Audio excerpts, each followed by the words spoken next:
Hello friends, welcome in my channel. आज की topic है ब्लड क्लॉटिंग की सेकेंड पार्ट के बारे में और हम आज इम्पॉर्टेंट फैक्ट्स के बारे में डिस्कस करेंगे जो कि इससे क्वेश्चंस आते हैं। इस वीडियो को कंटिन्यू करने के लिए अगर आप इस वीडियो पे न्यू हो तो प्लीज़ सब्सक्राइब कीजिए ताकि मुझे मोटिवेट हूँ मैं खुद की आपको नेक्स्ट वीडियो डालने में और मुझे अच्छा लगे काफ़ी और मैं इस पे ज़्यादा मेहनत करूँ आप लोग के लिए वीडियो डालने में। तो हम चलिए देखते हैं।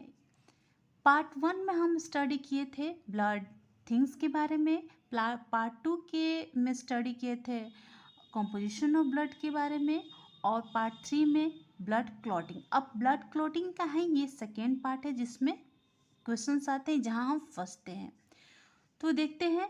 ये आप ये भी कह सकते हो कि ब्लड क्लॉटिंग का ये समरी है जिसमें मैं बताऊंगी आपको, इसमें से कोई डाउट नहीं रहेगा। तो पहले स्टार्ट करते हैं कॉर्पुसल। कॉर्पुसल्स जो कि मैंने पढ़ाया था आपको, WBC, RBC और प्लेटलेट्स होते हैं।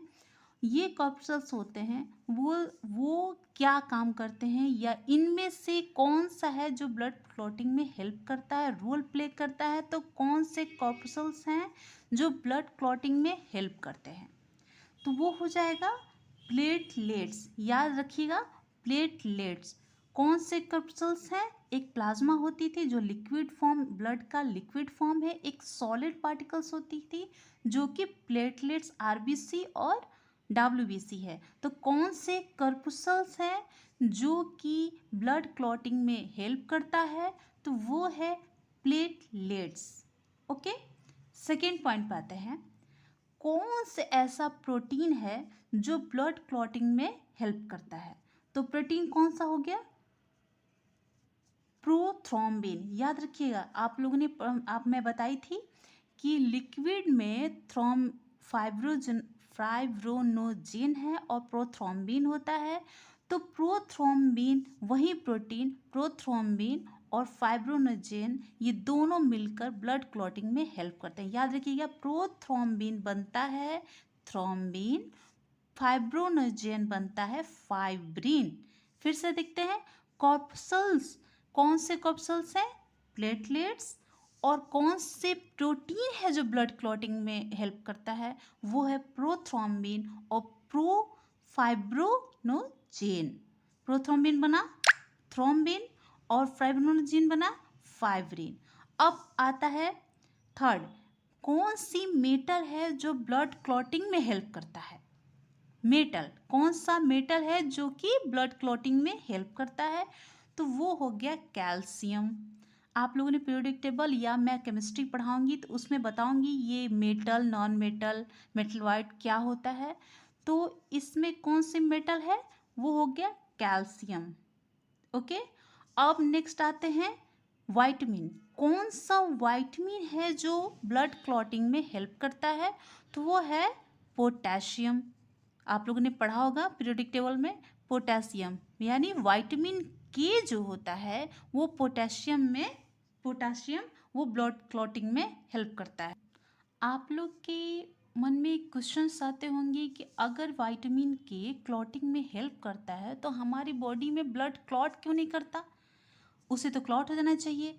और ये हमारी बॉडी अगर क्लॉट हो गई तो पर्सन डेड कर जाएगा। तो विटामिन के जो होता है उससे क्लॉटिंग होती है और क्लॉटिंग हो जाएगा तो वैसा होगा। तो ऐसे पोजीशन में हमारी बॉडी में एक और चीज़ होती है जिसको जो क्लॉटिंग नहीं होने देती है। यही होता है कि अगर वो वर्क करना बंद कर देता है या कभी चोट ज़्यादा लगती है तो आप लोगों ने देखा होगा हेमरेज हो जाती है। तो आप लोगों ने ज़्यादातर देखा होगा कि अक्सर ब्रेन में हेमरेज होती है क्योंकि ब्रेन में जो उसके वेन होते हैं वो काफ़ी पतले होते हैं। ये समझ लीजिए आप, बहुत पतले होते हैं। और क्लॉटिंग की वजह से अगर यहाँ पे क्लॉट हो गया तो वहाँ पे जो ब्लड का प्रेशर है, ब्लड क्लॉटिंग, ये यहाँ पे अगर ये थीन है वेन और यहाँ पे प्रेशर बनेगा तो ये यहाँ पे क्या करेगा, ये यहाँ पे वेन फटने का, ये ब्रेक का बहुत ज़्यादा चांसेस हो जाते हैं या कभी कभी हो भी जाता है। तो ये ब्रेक हो जाता है तो उसी को हम क्या कहते हैं, हेमरेज हो गया। यानी ज़्यादातर होते हैं ब्रेन में। ब्रेन में विटामिन के की वजह से कभी कभी हेमरेज हो जाता है, जिसकी वजह से नसें फट जाती हैं। तो विटामिन के जो है वो रिस्पॉन्सिबल है किस चीज़ के लिए?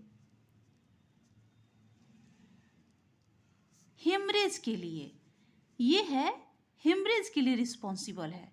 ब्रेन हेमरेज की वजह किसकी वजह से होता है? तो विटामिन के की वजह से होता है। आप लोगों ने इतना समझ में आया? ओके, नेक्स्ट चलते हैं। विटामिन के तो आपको रिस्पॉन्सिबल हो गया क्लॉटिंग के। तो अब हमारे बॉडी में एंटी क्लॉटिंग एजेंट होता है। क्या होता है? एंटी क्लॉटिंग एजेंट, जिससे हमारी बॉडी में ये खून का जमना या क्लॉट नहीं हो सकता, वो जम नहीं सकता बॉडी। तो ये जो एंटी क्लॉटिंग एजेंट है वो होता है हेपेरिन। अब हेपेरिन की वजह से हमारी बॉडी में क्लॉटिंग नहीं होती। यानी जो हेपरिन है, इन लोगों का मान लीजिए आप इंचार्ज है और ये देख रेख करता है कि ये लोग सही से काम कर रहे हैं कि नहीं, और इसकी निगरानी में ये क्लॉटिंग नहीं होने देता है, और ये पावरफुल होता है इन सब के ऊपर। ओके, इसको कहते हैं हेपरिन। याद रखिएगा, हेपरिन नाम की एजेंट होती है हमारी बॉडी में, जिसकी वजह से हमारी बॉडी में क्लॉटिंग नहीं होती। ओके, अब देखते हैं कि ये जो हेपरिन है भाई, इसको ये कहीं ना कहीं इसका पावर वर्क नहीं। एंटी क्लॉटिंग एजेंट यानी हेपरिन की वजह से ही ब्लड क्लॉटिंग हमारी बॉडी में नहीं होती है। एंटी क्लॉटिंग एजेंट होता है हेपरिन। याद रखिएगा, हेपरिन। ओके, अब आते हैं इसके थोड़े से डिजीज के बारे में देखते हैं।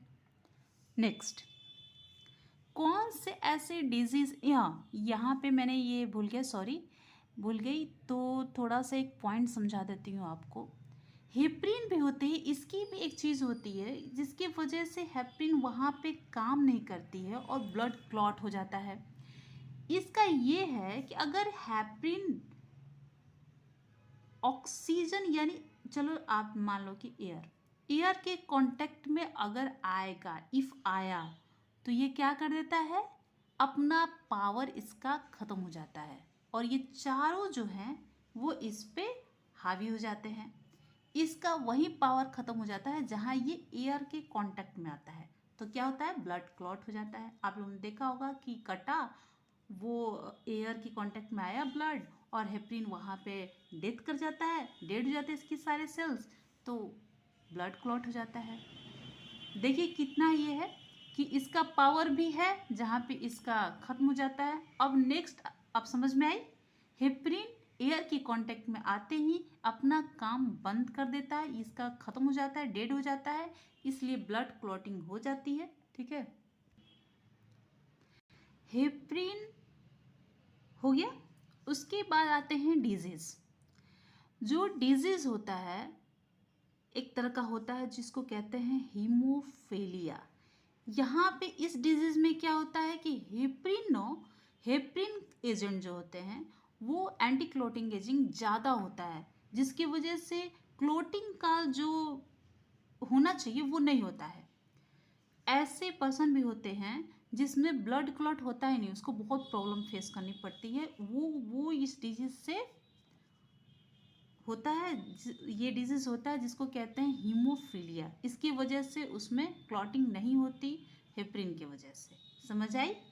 अब आते हैं नेक्स्ट, ये जो फाइब्रोनेजेन है, प्रोथ्रोम्बिन है और हेपरिन, ये तीनों का जो फॉर्मेशन है वो लीवर में होता है। कहाँ होता है? ये तीनों का फॉर्मेशन, फाइब्रोनेजेन और प्रोथ्रोम्बिन, हेपरिन, तीनों का फॉर्मेशन होता है लीवर में।